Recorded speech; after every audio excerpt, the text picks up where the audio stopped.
Ethan's mission story, a call to serve. In a quiet chapel filled with soft light and reverent silence, a young boy sat listening.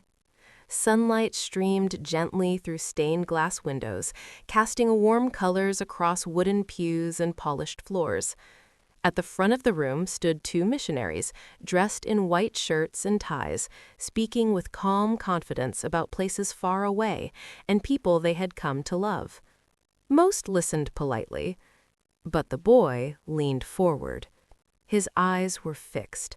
His heart was open. Something stirred within him, something deeper than curiosity. It wasn't just the stories, it was the feeling behind them. A quiet, steady warmth that settled into his chest as if whispering, "This matters." He didn't fully understand it yet, but he knew one thing. He wanted to be like them. That evening, as the sun dipped low and painted the sky in shades of gold, the boy sat alone in his room. The world outside was calm, but his mind was alive. He imagined himself wearing a white shirt and a small black name tag. He imagined knocking on doors, smiling, introducing himself as a servant of Jesus Christ. He imagined helping people feel the same warmth he had felt that day. To others, it might have seemed like a simple thought. To him, it was a dream. "I want to do that someday," he whispered quietly. And though his voice was soft, the desire behind it was strong. Years passed. The boy grew into a teenager, and life became more complicated. Cold mornings came when the warmth of his bed felt impossible to leave. Friends pulled him in different directions. Doubts occasionally whispered louder than faith. But still he rose. On frosty mornings, before the sun had fully risen, he would step into the cold air, scriptures in hand, determined to learn, to grow, to become. It wasn't always easy, but he had made a decision long ago, and he held on to it. At night, when the world quieted and distractions faded, he would kneel beside his bed. In the soft glow of a lamp, he prayed, not with perfect words, but with a sincere heart. "Please help me be strong enough," he would whisper. There were no grand signs, no dramatic answers, but slowly, over time, he changed. He became more patient, more thoughtful, more aware of the kind of man he wanted to be. He was being prepared. Then came the day he had been waiting for. The room was filled with anticipation as his family gathered close. Laughter mixed with nervous excitement. In his hands was a simple white envelope, but inside, his future awaited. His fingers trembled slightly as he opened it. He unfolded the letter and began to read. And then he paused. Nigeria, Lagos Mission. The words felt unfamiliar, unexpected. "Nigeria?" he repeated softly. For a moment, surprise filled the room, but just as quickly, something else replaced it. Peace. It came quietly, but unmistakably, a calm assurance that settled deep within him. This was right. This was where he was meant to go. He looked up, a smile forming through his amazement. "I'm going to Nigeria." And with those words, everything began to change. The moment he stepped into Nigeria, his senses came alive. The air was warm, thick with life and movement. The streets were filled with color, with sound, with energy unlike anything he had ever experienced. Cars moved quickly, voices filled the air, music echoed in the distance. He stood there for a moment, taking it all in. It was beautiful and overwhelming. The heat was intense. The pace of life was different.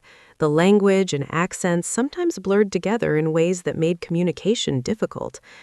There were moments when he felt lost, like a stranger in a world he didn't yet understand.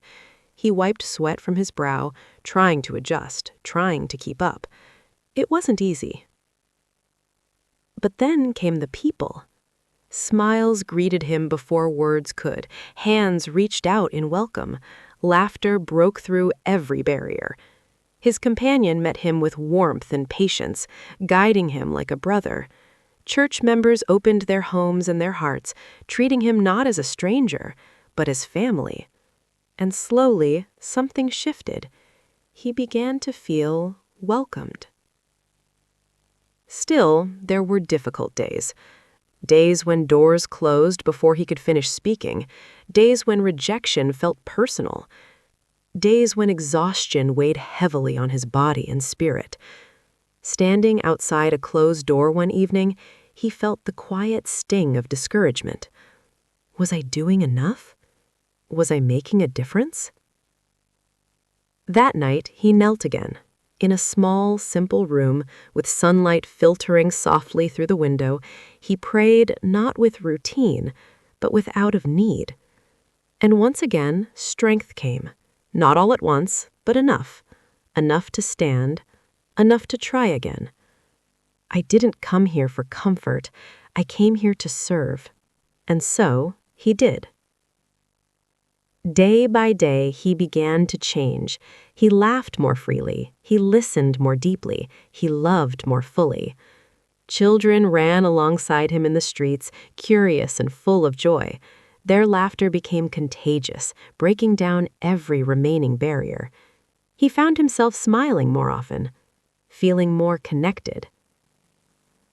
Inside humble homes, he sat with families, scriptures open, sharing messages of hope and truth. The rooms were simple, but the spirit was strong. As he spoke of Jesus Christ, he felt something powerful, something real, and he knew that this work mattered. But what impacted him most was not what he taught. It was what he learned. He met a young man who walked miles every Sunday, rain or shine, just to attend church. He met a humble man who had little, yet shared everything he had. He met families who welcomed him with joy, even when life was not easy. Their faith was not casual. It was deep, steady, unshaken. Among them, he found brothers, young men his own age who laughed with him, studied with him, prayed with him. They supported each other through challenges and celebrated small victories. In their friendship, he found strength. In their faith, he found inspiration. And somewhere along the way, something remarkable happened. Nigeria stopped feeling like a place he was assigned to. It became a place he belonged. Standing one evening, watching the sun set over the neighborhood, he realized how much he had changed. He had come to serve, but he had been transformed. Time moved faster than he expected. The days were long, but the months passed quickly. And then came the realization. He was going home. As he prepared to leave, every moment felt heavier. Every street held a memory. Every face held meaning. Goodbyes became harder. Every handshake lingered. Every embrace carried unspoken emotion. On his final Sunday, he stood before the congregation. Looking out at the faces for him, his heart filled with gratitude. His voice trembled as he began. "I came here to think I would teach you." He paused, emotion rising. "But you have taught me so much more." Tears filled his eyes. "You have shown me faith. You have shown me love. You have helped me become better." He took a breath. "I love you. I will never forget you." And in that moment, there wasn't a dry eye in the room. At the airport, the weight of goodbye became real.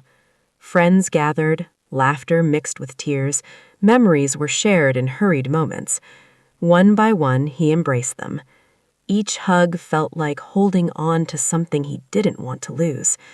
And when the time came, he could no longer hold back. He wept, not just because he was leaving, but because he had loved so deeply. Yet, even in the sorrow, there was peace. a quiet assurance that settled within him. He had done what he was called to do. He had given his heart, and it had changed him. As he sat by the airplane window, he looked down one last time. Below him was the land that had become part of him, Nigeria, once unknown, now unforgettable. As the plane rose into the sky, tears filled his eyes, but so did a smile, because he understood something now.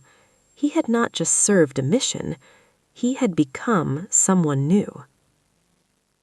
And though he was returning home, a part of his heart would always remain behind, forever tied to the people, the lessons, and the love he had found.